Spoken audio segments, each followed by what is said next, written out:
Restez en bonne santé, c'est naturel. La chronique du bien-être de Fréquence Terre, Marie Fin.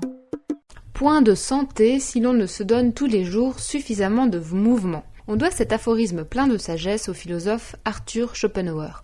Or, plus de 3h20 par jour devant la télévision, c'est le temps consacré par les Français à leur petit écran en 2004. La sédentarité n'est nullement une affaire d'âge, puisque les jeunes, premiers adeptes de jeux vidéo, sont touchés par le phénomène et les conséquences qui en découlent.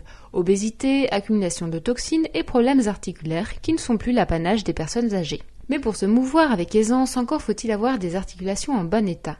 De nombreuses plantes peuvent aider à prévenir ou soigner des troubles articulaires, comme l'arthrite, affections articulaires d'origine inflammatoire, rhumatismale ou infectieuse, mais aussi l'arthrose, dégénérescence du cartilage des articulations, sans infection ni inflammation particulière. Le traitement de base pour les deux pathologies est semblable. L'arpagophytum est indiqué, on la trouve en gélule, à prendre 2 à 3 fois par jour au moment des repas. Attention néanmoins au dosage, celui-ci doit atteindre plus de 2 grammes par jour. En tisane, il faut 10 g de racines dans 1 litre d'eau froide à faire bouillir 10 minutes, puis à laisser infuser 10 minutes la décoction, à prendre 3 fois par jour après les repas. La prêle et le bambou, tous deux riches en silice, ont une activité sur la synthèse du collagène bien appréciée des articulations.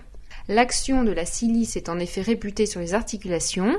Elle stimule la synthèse du collagène contenu dans les tissus osseux conjonctifs et facilite la recalcification et la reconstruction du cartilage.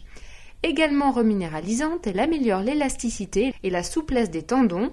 Elle est particulièrement préconisée pour les sportifs qui les sollicitent beaucoup. Les carences en silicium ayant tendance à s'accentuer avec l'âge, les cures de prêle peuvent donc grandement contribuer à pallier la dégénérescence des tissus. La prêle s'utilise en décoction, quant au bambou, il se trouve très facilement sous forme de gélule. Dans le cas où les douleurs articulaires sont causées par un excès d'acidité de notre organisme, on peut agir directement sur l'équilibre acido-basique du corps par des mélanges de plantes qui permettent l'évacuation des acides responsables des douleurs inflammatoires. L'algue lithothame est également préconisée. Associée à la vitamine D, elle a une action reminéralisante pour les os. On la trouve également en gélule. Enfin, quoi de plus logique et agréable de surcroît qu'un bon massage sur les zones douloureuses à l'aide d'une huile articulaire.